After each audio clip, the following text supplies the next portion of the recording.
Hello and welcome to Shell Point Today for Wednesday, October the 19th. I'm Rich Nation. And I'm Mary Kay Grimaldi. On today's program, we'll learn about the Walk to Defeat ALS and the informational presentation coming up this week about the disease.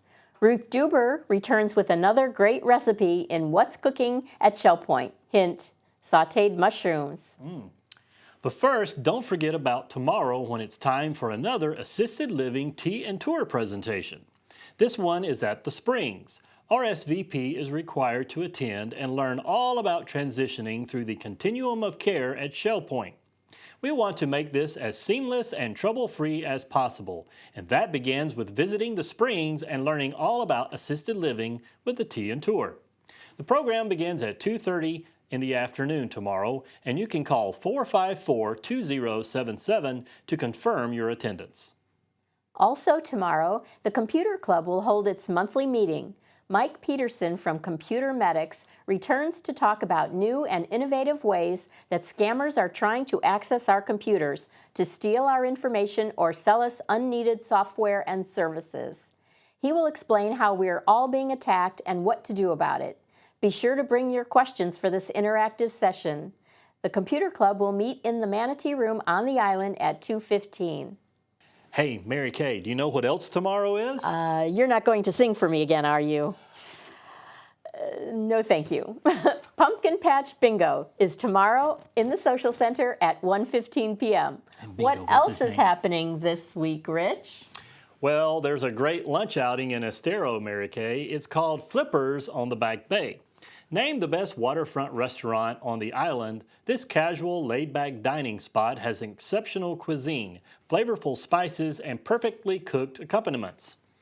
And you don't want to miss it. Court pickups begin on the island at 10:30 a.m., and the cost of the outing is $7 with lunch on your own. Make sure you sign up at either service desk. After returning from your outing at lunch, you might want to swing by the Woodlands Commons on the second floor later that evening. Organist Ned Spain will be there performing some Broadway show music, some old standards, and some familiar hymns. Light refreshments will be served at 5:30 with the music starting at 6 p.m. And now it's time to talk about an important walk for a great cause. It's the Walk to Defeat ALS, a condition commonly referred to as Lou Gehrig's disease. Michelle Tompkins of Resort Services is standing by to give us all the details, but first, watch this. Across the country, people are joining a movement, raising their voices for those that are losing the ability to speak, walking for those who no longer can. The Walk to Defeat ALS. We're standing up to this deadly disease that strikes without warning, raising our voices for new treatments on the road to a cure. Join the movement to defeat ALS. Find a walk near you at walktodefeatals.org. Hi, I'm Michelle Tompkins of Resort Services, and I'm here to tell you about a Health Connections program. The ALS Association Florida chapter supports people living with ALS and their loved ones through services and education. They leave no stone unturned in search for this cure of the progressive disease. Join the cause on Saturday, November 5th at 9 a.m. at the Miramar Outlets in Estero as we walk to defeat ALS. The walk is one of 3 Shell Point sponsored walks, and the Walk to Defeat ALS is the most effective way for Shell Point residents and employees to lend support for those fighting ALS and their caretakers. It enables the Florida chapter to support patient services, awareness initiatives, advocacy efforts, and research. Join us in on the walk at Miramar Outlets in Estero on November 5th. For more information, you can visit walktodefeatals.org. And now it's time for another installment of What's Cooking at Shell Point. Ruth Deuber is back in the kitchen, ready to show us how to prepare sauteed mushrooms. Here's Ruth with today's recipe.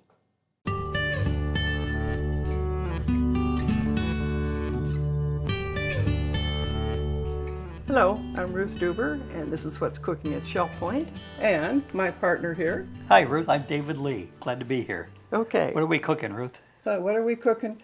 You know, I have looked in my refrigerator, and there's a box of mushrooms. that I bought for something, you know. And they're really tired, and I thought, okay, what am I going to do with it? So these, these are fresher, but this is a mushroom dish that you can cook up and just have it in the refrigerator or in the freezer. And anytime you want the mushrooms, you bring them out. So the ingredients for this, it does have some wine. It's for red wine. I think you could do maybe a beef stock. Would that work, you think, David? Yeah, I sure do. Or chicken That if you stock. don't- Or chicken stock, either one. And this is a teriyaki soy, but you could also use just regular soy sauce with it. And another thing that I sometimes do is put in a little dash of Worcestershire sauce, and that makes a good flavor. So the other ingredients, this is a half a tablespoon of red wine and a half a tablespoon of the teriyaki sauce. The other ingredient is 1/8 of a teaspoon of garlic salt. And then we have the garlic. Now you can do whatever you want with that. I'm lazy, so I buy the minced. And you can slice the garlic up very fine and put that in with the mushrooms.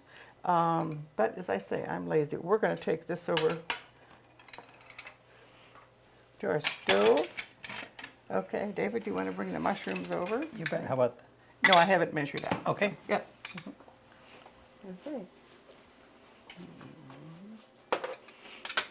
There. And David has turned my stove on for me. It needs to get a little hotter. As I say, it just, I didn't want to throw the mushrooms away, but they do have that little brown look. Now I like the little portobello mushrooms. I think they have a little more flavor than the white ones. So that's my choice, but you can use any kind of mushrooms that you want. And if you want to get really exotic, you can use some of the other mushrooms that are available at Publix, actually. So this is coming up to heat. This is a tablespoon and a half of butter and a tablespoon and a half of olive oil. So those are good ingredients to start with. So we're gonna add Everything's our always better with mushrooms. butter. Yeah. If it's got butter, it's got to be good, right? Right.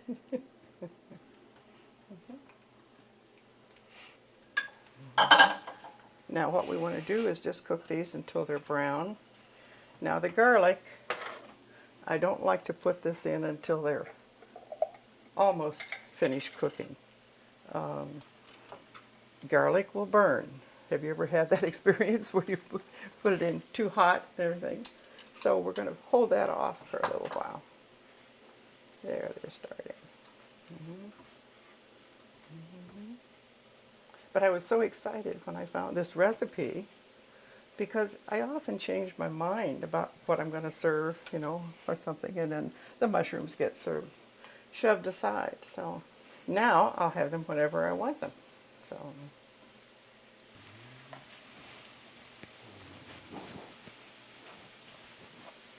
I think I might as well share with the audience that this is recipe number 192.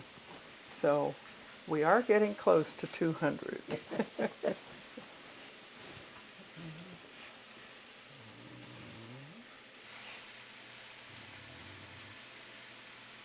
I love the smell of mushrooms cooking. Oh, yeah. Yeah, kind of an earthy smell. Drives me wild.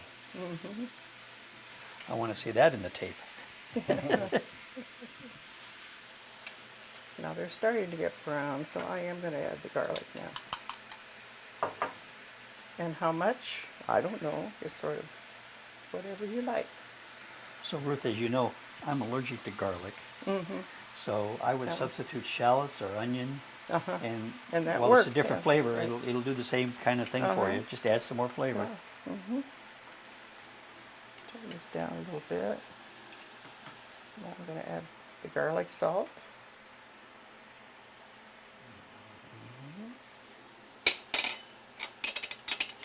And I am going to use the red wine and the teriyaki sauce.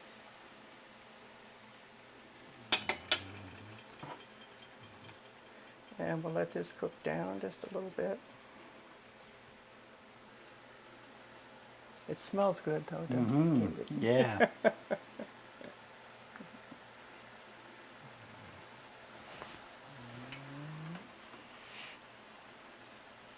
was thinking you could put some of that in the refrigerator and tomorrow morning have a nice omelet with mushrooms in it, yeah. huh?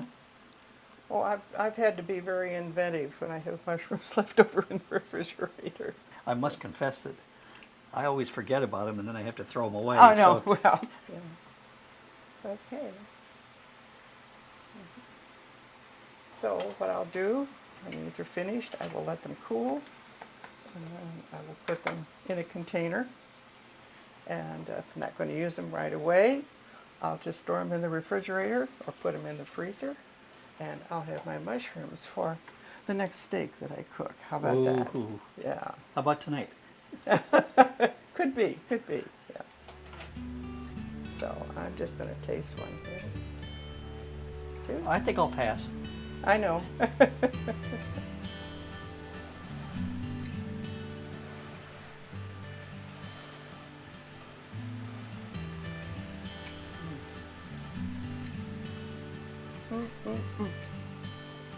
What you're missing, babe. Well, that's it for this particular show. I'll put the recipe up on the website, and I hope you'll try it. Bye-bye. Bye now. And now it's time to cover all of today's happenings, Academy news, menus, and the Village Church connections. Hello and welcome to the Happenings segment of Shell Point TV. I'm Bev Chandley, And I'm Dora Robbins. and we're going to tell you the activities we offer for you here today at Shell Point. We're going to start with 7:45. There's a men's Bible study in the Osprey Room on the island. And men's round robin tennis will be down at the Woodlands at 8 o'clock.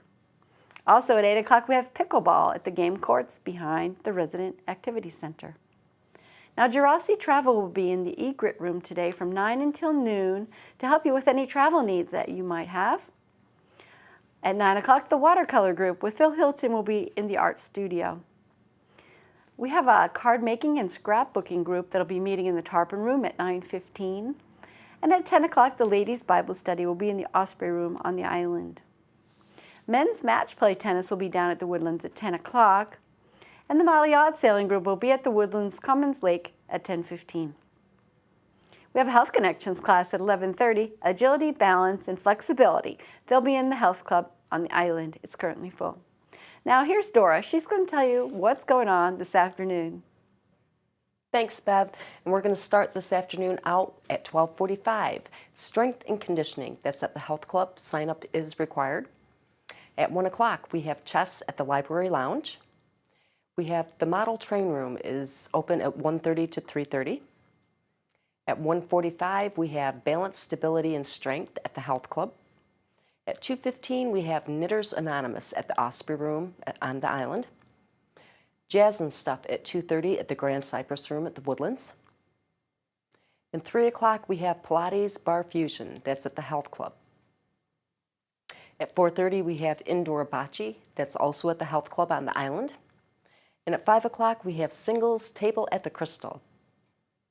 At 5:45, we have Church Choir. That's at the Choir Room at the church. And our last activity for today is at 7:15. It's Women's Ministries Global Outreach, and that's at the Hospitality Room at the church. And that concludes today's activities. We'll see you back here again tomorrow. Hi, I'm Terry Kolath with your Academy information for Wednesday. At 9 o'clock, we have Christmas tags beginning in the Save Room of the Woodlands for those who have signed up. At 1 o'clock, our intermediate bridge class continues in the Game Room of the Woodlands. And tomorrow we have a new class. This time it's a legacy seminar, the second one of the semester. The focus is trust wars and estate planning. There'll be some tales of estate planning gone wrong. Our presenters are Chris Gare and Peter Nees. Menus for Wednesday. In the Crystal Room, the Crystal Platter is chicken cacciatore with roasted potato and Italian green beans. For dinner, you can choose from the a la carte menu, and the soup of the day is lentil. In the Island Cafe, the sandwich special is a hot roast beef on a Kaiser with potato salad for $7.95. Dinner specials in the Palm Grill are chicken piperade for $14.95 or hoisin shrimp for $15.95. All menus are available 24 hours a day at www.shellpoint.net. Welcome to Village Church Connections. I'm David Pavey. Okay, I'll admit it right up front, I am not a golfer. I've never played a round of golf in my life, and at my age I probably never will. It's a sport that doesn't race my motor, invented by a nation that thinks bagpipes make music. But I do have a number of friends who play golf. So there was much conversation over the passing of Arnold Palmer on September 25th, 2016, at 87 years of age. So much so that one of them asked me to comment on this historic event in one of my TV presentations. So here goes. Like me, even my non-golfing friends recognize Arnold Palmer as arguably the most famous of all gifted golfers. He won more than 90 tournaments, including the Masters 4 times, the US Open in 1960, the British Open in 61 and 62. So good was he at his game that he became known as the King of Golf. The King. The King was respected not only for his game of golf, but also as a wholesome person, the kind you'd love to have for a neighbor. He was a good man in the non-theological sense of that term. From David Whiteley of the Orlando Sentinel, I learned some interesting facts about Palmer. Arnold met his first wife, Winnie, on a Tuesday and asked her to marry him 4 days later. His would-be father-in-law boycotted the wedding because he doubted Palmer could make enough to support the family. But Arnold and Winnie were married for 45 years until her death in 1999. The King of Golf gave generously to charity and devoted much effort to raising funds for charitable causes. The Arnold Palmer Hospital for Children in Orlando, for example, is ranked among best children's hospitals in the country and by U.S. News and World Report. Palmer was awarded a Congressional Gold Medal and a Presidential Medal of Freedom, the only sports figure to have both. He designed more than 300 golf courses around the world, and 13 streets are named after him. After a lifetime of signing autographs for nothing, he finally charged for his signature one year during the Bay Hill tournament, when his grandchildren told him business was slow at their lemonade stand. Palmer agreed to sign for anyone who'd buy a $1.50 glass of lemonade. The kids made a quick $50 before running out of their product. Yes, Arnold Palmer was known and loved as the King of Golf. Now, if we want to talk about real kings, how about King Louis XIV of France, who reigned for 75 years from 1643 until 1715? France was then at the center of the civilized world. The French monarchy was supreme in Europe. In fact, anywhere there, the king meant the King of France. In fact, the Sun King, as he is called himself, refused to be grouped with other kings under the term Their Majesties, as this might suggest an inequality which did not exist, he said. King Louis XIV believed that he had absolute power over the state as a direct representative of God on earth. L'État, c'est moi. I am the state, he declared. But he was no angel. The first 9 children Louis XIV sired after his marriage were illegitimate. Worse, in 1685, he revoked the Edict of Nantes, which had granted religious freedom to Protestants. And this resulted in a period of savage persecution and the loss of 250,000 fine French citizens to friendly Protestant nations. On his deathbed, he had the audacity to declare, "God should not forget what I have done for him." Back to Arnold Palmer now. We show respect for his life and accomplishments when we call him the King. But I must confess to being shocked when I saw the cover of Sports Illustrated, referring to the greatest of golfers as the King of Kings. Now I'm sorry, folks, but there's only one who holds that title, Jesus, the King of Kings and Lord of Lords.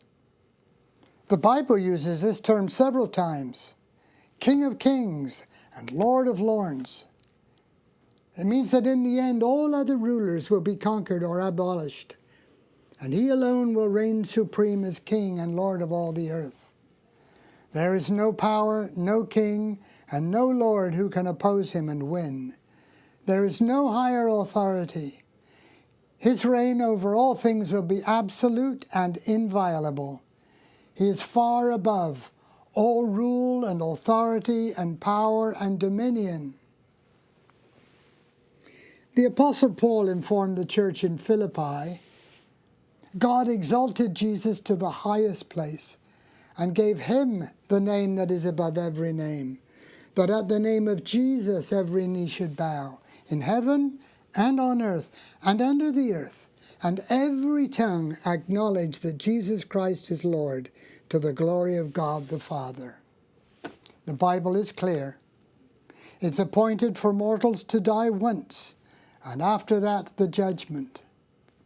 The bombastic French king and the king of golf have gone the way of all flesh. But the King of Kings lives forever, and the Bible warns everyone, prepare to meet your God. Even though Jesus came into this world to die for sinners, his death will not save us unless we accept it. No medicine will restore your health unless you take it. Are you prepared to meet the King of Kings? Thank you for tuning in once again to Village Church Connections. Thanks for joining us for today's program. On tomorrow's show, the pros at Finemark National Bank and Trust will talk about negotiating checks, and we'll bring you a few highlights from last week's Kaleidoscope concert at the Village Church. Until then, this has been Shell Point Today for Wednesday, October 19th. I'm Mary Kay Grimaldi. And I'm Rich Nation. Thanks so much for spending time with us today, and we look forward to seeing you again tomorrow.